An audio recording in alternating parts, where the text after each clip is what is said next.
بسم اللہ الرحمن الرحیم۔ السلام علیکم۔ میرا نام طوبہ تھا اور میں 20 سال کی تھی۔ میرے ابا کی قریب ترین چوک میں اپنی ہی دکان تھی۔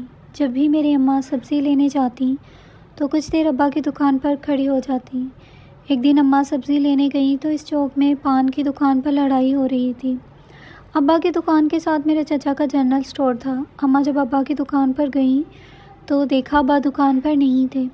چچا نے کہا، بھابھی بھائی ادھر ہیں، لڑائی دیکھ رہے ہیں۔ اسی وقت اماں وہاں پہنچ گئیں۔ اماں نے ابا سے کہا کہ آپ اپنی دکان پر بیٹھ جائیں، ایسے ہی دوسروں کی لڑائی دیکھ رہے ہیں۔ اماں ابا دونوں دکان پر آ گئے۔ اماں ابا باتیں کر رہے تھے اور لڑائی اپنی جگہ جاری تھی کہ اچانک دو لڑکے موٹر سائیکل پر آئے اور انہوں نے اندھا دھند فائرنگ شروع کر دی۔ اس دوران میرے اماں ابا کو گولیاں لگ گئی۔ میں گھر پر تھی اور مجھے اتنا موقع نہیں ملا کہ میں انہیں لے کر اسپتال جا سکوں۔ میرے چچا ہمارے ساتھ والے گھر میں ہی رہتے تھے۔ اتنی دیر میں چچی روتے ہوئے گھر میں داخل ہوئیں اور انہوں نے مجھے گلے لگا لیا اور پھوٹ پھوٹ کر رو پڑیں۔ میں رونے کی وجہ پوچھی، چچی کیا ہوا؟ چچی نے روتے ہوئے مجھے کہا، تمہارے اماں ابا اس دنیا سے رخصت ہو گئے ہیں۔ یہ سن کر میں نے چیخنا شروع کر دیا۔ میں نے کہا، نہیں، ایسا نہیں ہو سکتا، میرے اماں مجھے چھوڑ کر نہیں جا سکتے۔ میں نے بہت چیخیں ماری اور پھر اچانک خاموش ہو گئی۔ اتنے میں گلی میں سے ایمبولینس کی آواز آئی اور ایمبولینس کو دیکھتے ہی لوگ ہمارے گھر آنا شروع ہو گئے۔ مجھ پر تو جیسے قیامت ہی ٹوٹ پڑی تھی۔ میری سہیلیاں اور باقی رشتہ دار مجھے کہتے رہے، اپنے اماں ابا کو دیکھ لو، اب یہ تمہیں دوبارہ نظر نہیں آئیں گے۔ اس وقت مجھے ایسا لگ رہا تھا جیسے کہ مجھ میں کوئی طاقت نہیں ہے، کسی نے میرے جسم سے روح نکال لی ہو۔ میں بے جان محسوس کر رہی تھی۔ مجھے سمجھ نہیں آ رہا تھا کہ یہ لوگ میرے گھر میں کیوں جمع ہیں۔ میں ایک بار اماں ابا کو دیکھتی اور ایک بار اپنے گھر میں جمع لوگوں کو۔ میری خالہ نے مجھے سینے سے لگا کر اماں ابا کے پاس لے گئیں اور کہا۔ میں نے چیخنا چلانا شروع کر دیا اور اپنے ابا کو آوازیں دیتی رہی، اماں اٹھو، مجھے دیکھو، میں تمہیں بلا رہی ہوں، آپ اٹھ کیوں نہیں رہی؟ آنکھیں کھولو، اماں اٹھ جاؤ، آپ کی گڑیا آپ کے لیے رو رہی ہے، آپ اٹھیں، آپ میری بات کیوں نہیں سن رہے؟ لیکن اماں ابا میری کوئی بات نہیں سن رہے تھے۔ ان دونوں کی رنگت زرد پڑ چکی تھی اور انہیں سفید رنگ کے کفن میں لپٹا ہوا تھا۔ میں نے کہا، میری اماں کو سفید رنگ بالکل پسند نہیں اور آپ لوگوں نے میری اماں کو سفید رنگ پہنا دیا ہے۔ روتے روتے میں بے ہوش ہو گئی۔ مجھے ہوش میں لایا گیا۔ اتنی دیر میں میرے اماں ابا کو سب لوگ لے جا چکے تھے اور میں اکیلی رہ گئی تھی۔ کچھ دن تک تو خالہ میرے ساتھ رہی کیونکہ خالہ کا اور میرا بہت پیار تھا۔ حالانکہ بھی کچھ عرصے پہلے ہی خالہ کی شادی ہوئی تھی۔ خالہ میری ہر طرح بات کو جانتی تھیں اور سمجھتی تھیں۔ سب لوگوں کے جانے کے بعد خالہ اپنے گھر جانے لگی تو میں نے خالہ کو روک لیا اور کہا، اماں تو چلی گئی ہیں، اب آپ بھی مجھے چھوڑ کر جا رہی ہیں۔ خالہ نے کہا، ایسی بات نہیں ہے۔ خالہ روتے ہوئے مجھے گلے لگا لیا اور میرے آنسو پوچھے۔ خالہ نے کہا، نہیں میری جان، میں تمہیں نہیں چھوڑ کر جا رہی، میں یہی ہوں تمہارے پاس۔ اور میں روتے ہوئے سو گئی۔ سب لوگ جا چکے تھے، میں اور خالہ گھر میں اکیلی تھی۔ تھوڑی دیر بعد چچی آئی اور خالہ سے پوچھا، تم دونوں نے کھانا کھایا ہے؟ خالہ نے کہا، نہیں، ابھی نہیں کھایا، طوبہ بھی سوئی ہوئی ہے، جب اٹھے گی تو کھا لیں گے۔ چچی کھانا رکھ کر چلی گئی۔ آدھی رات گزر چکی تھی۔ نہ جانے کس وقت میری آنکھ کھلی اور میں نے رونا شروع کر دیا۔ جب کہ خالہ سو رہی تھی، اچانک میری خالہ نے میری سسکیاں سنی اور فوراً اٹھ گئیں۔ مجھے کہنے لگی، تم کیوں رو رہی ہو؟ کیا ہوا؟ میں نے کہا، مجھے اماں ابا یاد آ رہے ہیں۔ خالہ بھی رونے لگ گئی اور مجھے کہا، تمہیں ساری زندگی ایسے ہی گزارنی پڑے گی، اکیلی تنہا۔ جب تمہاری شادی ہوگی بس اسی صورت میں تمہاری تنہائی ختم ہو سکتی ہے۔ اب ایسے ہی تم کئی بار رو لو گی، کبھی اٹھ کر رونے لگو گی اور کبھی روتے روتے سو جاؤ گی۔ میں نے کہا، میرے اماں ابا مجھے چھوڑ کر جا چکے ہیں۔ خالہ نے کہا، اللہ کو تمہارے ابا پسند آ گئے تھے، اس لیے انہوں نے تمہاری اماں ابا کو اپنے پاس بلا لیا۔ کچھ دن گزرنے کے بعد خالہ نے کہا، اب مجھے جانا پڑے گا، کافی دن ہو گئے ہیں، اب مجھے جانا پڑے گا، تمہارے انکل کو اور گھر کو میری ضرورت ہے۔ میں نے کہا، ٹھیک ہے خالہ، آپ جائیں، اللہ ہے میرے ساتھ۔ خالہ نے مجھے سمجھایا کہ تم نے اپنے گھر کا بہت خیال رکھنا ہے، کسی اجنبی کو گھر میں داخل نہیں ہونے دینا، وقت پر کھانا کھانا، اگر تمہارا گھر میں دل نہ لگے، اماں ابا کی کمی محسوس ہو تو اپنے چچا کے گھر چلی جانا، میں کچھ دن بعد پھر چکر لگاؤں گی۔ خالہ اپنے گھر چلی گئی۔ خالہ کے جانے کے بعد میں دوبارہ اکیلی ہو گئی۔ اس گھر سے مجھے نفرت ہو رہی تھی۔ میں نے اماں کی الماری کھولی اور ان کے کپڑے دیکھنے لگی اور ان کے کپڑوں کو سینے سے لگا کر رونے لگی اور سوچنے لگی، اب میرا کیا ہوگا، میں کس طرح رہوں گی۔ اماں ابا نے جانے میں بہت جلدی کر دی۔ انہوں نے جانے سے پہلے میرے لیے کچھ بھی نہیں سوچا اور مجھے اکیلا چھوڑ کر چلے گئے۔ کاش ایسا ہوتا کہ میں بھی ان کے ساتھ ہی مر گئی ہوتی۔ خالہ نے مجھے فون کیا اور کہا تمہیں ڈر تو نہیں لگ رہا؟ میں نے کہا نہیں خالہ، ڈر تو نہیں لگ رہا، بس اماں ابا کی یاد آ رہی ہے، مجھے ہر چیز میں وہی نظر آ رہے ہیں۔ خالہ نے کہا یہ تو اب ہوگا ہی، چلو میں تمہارے انکل سے کہتی ہوں کہ یہ والا تمہارا گھر بیچ دیں تاکہ اس گھر کے ساتھ ان کی سب یادیں بھی ختم ہو جائیں۔ میں نے کہا نہیں خالہ، میں اس گھر کو کبھی نہیں بیچوں گی، یہ ایک چھت ہی تو میرا آسرا ہے۔ خالہ نے کہا اگر تم یہ فیصلہ نہیں کرو گی تو کوئی اور کر لے گا اور تمہیں کچھ پتہ نہیں چلنے دے گا۔ میں نے کہا ایسا نہیں ہو سکتا، اور میری اجازت کے بغیر بھلا کون ایسا کام کرے گا؟ خالہ نے کہا چلو ٹھیک ہے، جو تمہیں بہتر لگے، اپنا بہت خیال رکھنا، میں تمہیں کل پھر کال کروں گی۔ میں نے کہا ٹھیک ہے خالہ۔ خالہ نے کال بند کی اور مجھے وہ منظر یاد آ گیا، اماں ابا کو ایمبولینس میں کس طرح لائے تھے اور میں بت بنی پاس کھڑی تھی۔ مجھے افسوس ہونے لگا، کاش میں اس وقت بہت چیخ چیخ کر روتی تاکہ میری اماں میری آواز سن کر اٹھ جاتی، لیکن گزرا ہوا وقت واپس نہیں آ سکتا۔ کاش کہ میں نے لگنے والی گولیاں خود کھا لیتی اور انہیں کچھ نہ ہوتا، لیکن ایسا ممکن نہیں تھا، اور وہ لوگ اس دنیا سے چلے گئے اور مجھے یتیم کر گئے۔ مجھے یہ یتیمی بہت بری لگی، کیونکہ جو ایک عورت کا سب سے بڑا سہارا ہوتا ہے اس کا باپ، مجھ سے وہی اللہ نے چھین لیا تھا، اور اس وقت میں گھر میں اکیلی تھی اور مجھے نیند نہیں آ رہی تھی۔ آدھی رات ہو چکی تھی۔ میں نے سوچا کہ اس وقت میں ایسا کیا کروں کہ مجھے نیند آ جائے۔ پھر مجھے خیال آیا کہ میں چچا کے گھر چلی جاتی ہوں۔ میں نے اپنے گھر کو تالا لگایا اور اپنے چچا کے گھر چلی گئی۔ میرے چچا کے 4 بیٹے تھے، اس کے باوجود انہوں نے مجھے اپنے کمرے میں سلایا۔ خیر میں سو گئی۔ صبح اٹھ کر میں اپنے گھر آنے لگی۔ چچا نے کہا تم یہاں رہ سکتی ہو، لیکن چچی نے عجیب نظروں سے چچا کو گھورا۔ میں نے کہا پھر آ جاؤں گی، میں اب جاتی ہوں۔ چچی نے کہا سنو، جانے سے پہلے میرے کچن کے برتن صاف کر دینا۔ میں نے کہا اچھا ٹھیک ہے۔ میں ان کے کچن میں گئی اور برتن صاف کرنے لگی۔ پھر چچی نے کہا تمہارے بھائی سو کر اٹھ گئے ہیں، ان کے لیے ناشتہ بنا دو۔ میں نے ان کے لیے ناشتہ بنایا اور اسی طرح چچی کے کام کرتے کرتے مجھے شام ہو گئی اور میں پھر وہیں رہ گئی۔ خالہ کا فون آیا۔ خالہ نے مجھ سے کہا کیسی ہو؟ میں نے کہا خالہ میں ٹھیک ہوں۔ خالہ نے کہا رات میں اکیلے نیند آ گئی تھی؟ میں نے کہا نہیں، میں رات ہی سے چچا کے گھر ہوں۔ خالہ نے کہا چلو ٹھیک ہے، اپنا خیال رکھنا اور جو یہ کہیں ان کی بات ماننا۔ میں نے کہا ٹھیک ہے۔ اگلے دن پھر چچی اٹھی اور انہوں نے مجھے صبح سویرے اٹھایا اور کہا ناشتہ کر لو، میں نے تمہارے لیے گرم گرم ناشتہ بنایا ہے۔ میں اٹھی، منہ ہاتھ دھویا اور ناشتہ کرنے کے لیے آ بیٹھی۔ چچی نے کہا میں کچھ گھنٹے کے لیے اپنے میکے جا رہی ہوں، تم ایسا کرنا گھر کی صفائی بھی کر لینا، برتن بھی دھو لینا اور کھانا بنا کر کھا لینا اور بچوں کو بھی کھلا دینا۔ میں اور تمہارے چچا جا رہے ہیں۔ چچا اور چچی چلے گئے۔ ان کے جانے کے بعد میں کام کرنے لگی، کھانا بنایا، بچوں کو کھلایا، خود بھی کھا لیا۔ مجھے یہاں رہتے 2-3 دن گزر چکے تھے۔ چچی صبح 7 بجے جانے کے بعد رات 12 بجے تک گھر آتی۔ میں نے چچا سے کہا چچا اب میں اپنے گھر جانا چاہتی ہوں۔ چچا نے کہا تم اکیلے کیسے رہ سکتی ہو، تم یہاں ہی رہو اپنے بھائیوں کے پاس، اس طرح تمہارا بھی دل لگا رہے گا اور ان کا بھی۔ میں نے کہا لیکن میں اپنے گھر جانا چاہتی ہوں۔ چچا نے کہا چھوڑو اپنے گھر کو، میں اس گھر کو بیچ دیتا ہوں، تم مستقل یہیں رہو۔ مجھے بھی کسی آسرے کی ضرورت تھی، اس لیے میں نے چچا چچی کے پاس رہنے کا فیصلہ کر لیا۔ کچھ دن تو انہوں نے میرے ساتھ اچھا سلوک کیا، لیکن چند دن گزرنے کے بعد انہوں نے میرے ساتھ ایسا سلوک کیا جو بیان کرنے کے لیے الفاظ ہی نہیں تھے۔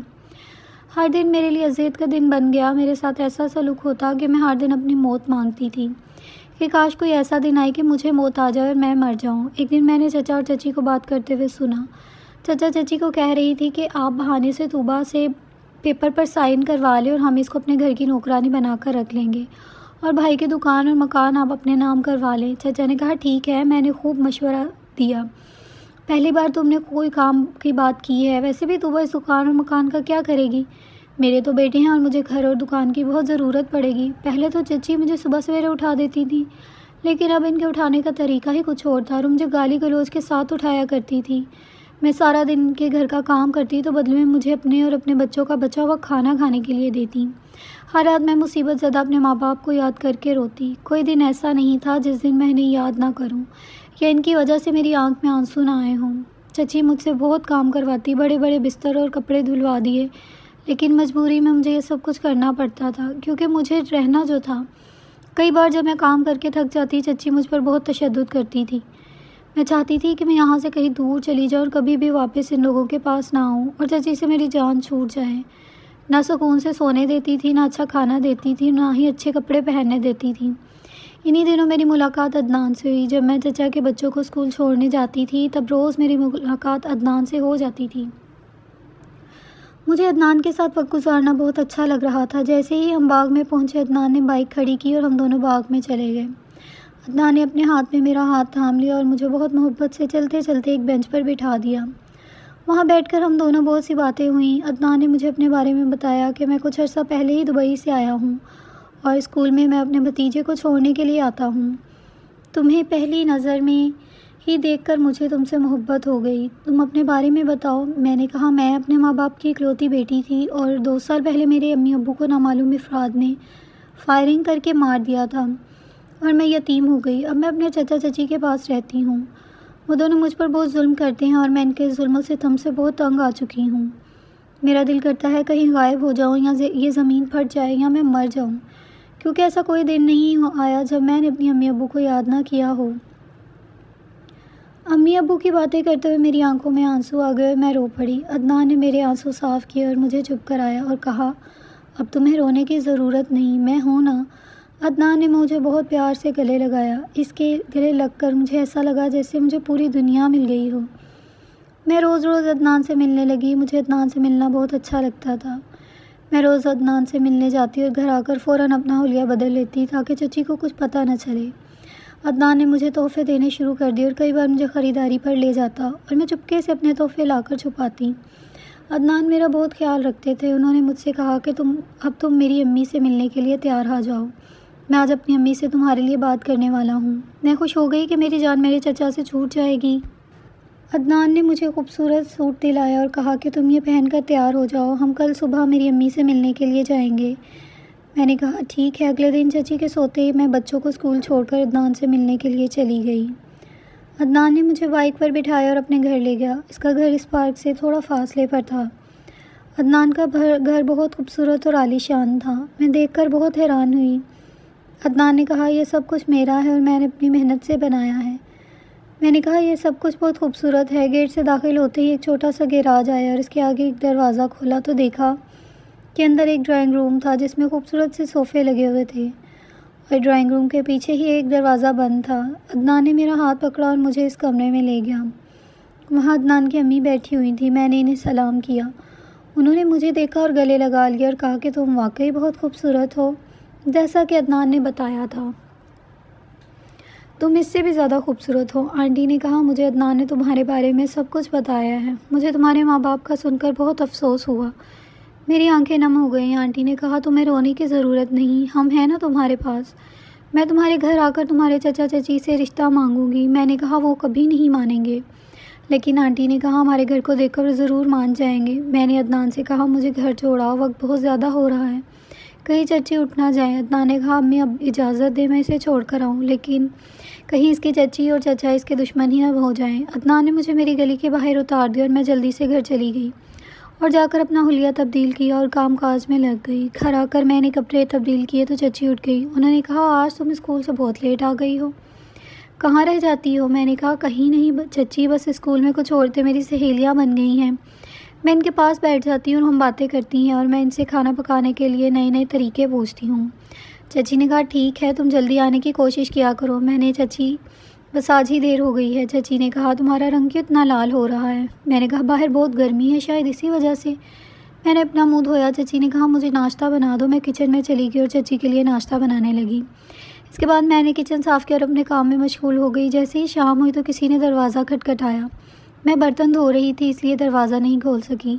چچی نے دروازہ کھولا تو عدنان کی امی کھڑی تھیں۔ انہوں نے کہا کیا میں اندر آ سکتی ہوں؟ چچی نے کہا میں نے آپ کو پہچانا نہیں، آپ کون ہیں اور کہاں سے آئی ہیں؟ انہوں نے کہا میں اندر آ کر بات کروں گی۔ چچی نے عدنان کی امی کو اندر بلایا۔ چچی نے مجھ سے کہا کہ جو ہے گلاس پانی پلاؤ۔ میں نے ہاتھ دھوئے اور اس گلاس پانی لے کر گئی تو دیکھا وہ عدنان کی امی تھی۔ میں نے انہیں سلام کیا اور میرے پاؤں کے نیچے سے زمین کھسک گئی کہ نہ جانے اب میرے ساتھ کیا ہوگا اور چچی میرے ساتھ کیا سلوک کریں گی۔ میں ڈرائنگ روم میں ایک پردے کے پیچھے چھپ کر کھڑی ہو گئی اور ان کی باتیں سننے لگی۔ عدنان کی امی نے کہا کہ مجھے پتہ چلا ہے آپ کے گھر میں ایک یتیم بچی ہے جو کہ جوان اور خوبصورت ہے، میں اپنی بیٹی کے لیے آپ کی بیٹی کا ہاتھ مانگنا چاہتی ہوں۔ چچی نے کہا آپ کو کیسے پتہ کہ میرے گھر میں ایک بیٹی ہے؟ عدنان کی امی نے کہا میں نے کئی بار اسکول آتے جاتے دیکھا ہے، وہ لڑکی بہت خاموش طبع اور سلجھی ہوئی لگتی ہے، آپ کی تربیت بہت اچھی ہے، مجھے وہ لڑکی پسند آ گئی ہے۔ میں اس کا نام تو نہیں جانتی، لیکن اس کے باوجود میں اپنے اکلوتے بیٹے عدنان کے لیے اس کا رشتہ مانگنے آئی ہوں۔ چچی خاموش ہو گئی اور انہوں نے کہا، رات کو جیسے ہی اس کے چچا آئیں گے تو میں ان سے رشتے کی بات کروں گی۔ عدنان کی امی نے کہا کہ ٹھیک ہے، میں کل آپ کو دوبارہ مل لوں گی، لیکن میں امید رکھتی ہوں آپ کی طرف سے جواب ہاں ہی ہوگا۔ پھر اگلے دن چچا نے کہا، مجھے جلدی سے ناشتہ دے دو، مجھے بہت ضروری کام سے جانا ہے، کہیں میں لیٹ نہ ہو جاؤں ورنہ بہت نقصان ہوگا۔ میں نے جلدی سے ناشتہ بنایا اور چچا کو دیا۔ چچا نے ناشتہ کیا اور دکان پر چلے گئے۔ دوپہر کے 3 بج رہے تھے کہ دکان پر نامعلوم لڑکے آئے اور انہوں نے دکان پر ڈکیتی کر لی اور بہت چیزیں لوٹ کر لے گئے۔ چچا ڈاکے کے فوری بعد گھر آ گئے اور انہوں نے چچی کو بتایا کہ دکان پر ڈکیتی ہو گئی ہے۔ میں دروازے کے باہر کھڑی تھی۔ چچا نے بتایا، مجھے وکیل کو کاغذات کے لیے پیسے دینے تھے تاکہ میں طوبیٰ کی جائیداد اپنے نام کروا سکوں، اور آج ہی میرے ساتھ یہ معاملہ ہو گیا ہے۔ دل میں تو میں اللہ کا شکر ادا کرنے لگی، لیکن مجھے چچا کے پیسوں کا بہت دکھ ہوا۔ چچی اور چچا دونوں اپنا سر پکڑ کر بیٹھ گئے کہ اب کیا کریں۔ چچی نے کہا، آپ کسی سے ادھار لے لیں۔ چاچا نے کہا کہ آج کل کے دور میں کون ادھار دے گا، اور ایسا کوئی انسان میری نظر میں نہیں ہے جو مجھے پیسے دے سکے۔ چچی نے کہا، کیا پولیس میں رپورٹ کروا دی ہے؟ شاید کہ چور پکڑے جائیں۔ چچا نے کہا، ہاں تم ٹھیک کہہ رہی ہو، میں جاتا ہوں۔ پھر چچا رپورٹ کروا کر گھر آ گئے۔ چچا چچی کو کہنے لگے کہ وہ لوگ تو دکان کا سامان بھی لوٹ کر لے گئے ہیں، اب میری دکان میں کچھ بھی خاص سامان نہیں ہے، اب میں کیا کروں؟ کم سے کم مجھے 1-2 لاکھ کی ضرورت ہوگی تاکہ میں دکان میں سامان ڈال سکوں۔ چچی نے کہا، آپ کسی سے ادھار لے لیں، مگر چچا سوچ میں پڑ گئے کیونکہ اتنی بڑی رقم کون ادھار دیتا۔ ان دنوں میں چچا چچی نے عدنان کی والدہ کو اس رشتے کے لیے انکار کر دیا اور کہا کہ ابھی ہم طوبیٰ کی شادی نہیں کر سکتے کیونکہ ہمارے پاس اتنے پیسے نہیں ہیں۔ عدنان نے اس بات پر بہت غصہ کیا اور مجھ سے کہا، تم مجھ سے چھپ کر شادی کر لو۔ اس کی بات سن کر میں اس سے خفا ہو گئی کیونکہ مجھے اپنے چچا چچی کی عزت بہت پیاری تھی، مگر عدنان نے کہا، تمہارے چچا چچی تمہاری جان کے دشمن ہیں، آج نہیں تو کل تمہیں اس بات کا احساس ہو جائے گا۔ میں یہ بات جانتی تھی، مگر میں سب کے سامنے عدنان کے ساتھ شادی کرنا چاہتی تھی، مگر اب یہ ممکن نہیں تھا کیونکہ چچا چچی نے اس کے رشتے کے لیے انکار کر دیا تھا۔ عدنان نے کہا، دیکھنا ایک دن میں تم سے بہت دور چلا جاؤں گا اور کبھی بھی واپس نہیں آؤں گا۔ میں نے کہا، میں بہت مجبور ہوں۔ میں روتے ہوئے گھر آ گئی۔ میں عدنان سے کوئی رشتہ نہیں رکھنا چاہتی تھی، مگر جب میں گھر آئی تو میرے ہوش اڑ گئے کیونکہ چچا مجھے بیچنے کا سارا انتظام کر چکا تھا، کیونکہ اسے میری جائیداد اپنے نام کروانے کے لیے پیسوں کی ضرورت تھی، اس لیے چچی نے مجھے ایک مرد کے ہاتھوں بیچنے کا انتظام کر لیا۔ مجھے جو ہی بات معلوم ہوئی میں نے یہ بات عدنان کو بتا دی۔ وہ پولیس لے کر چچا چچی کے گھر آ گیا اور پولیس کو ان کا سارا منصوبہ بتا دیا۔ چچا چچی کو پولیس پکڑ کر لے گئی جبکہ میں نے عدنان سے شادی کر لی، کیونکہ اس واقعے کے بعد مجھے احساس ہو چکا تھا کہ میرے سگے ہی میرے دشمن نکلے تھے اور پرائے لوگوں نے مجھے تحفظ دیا تھا۔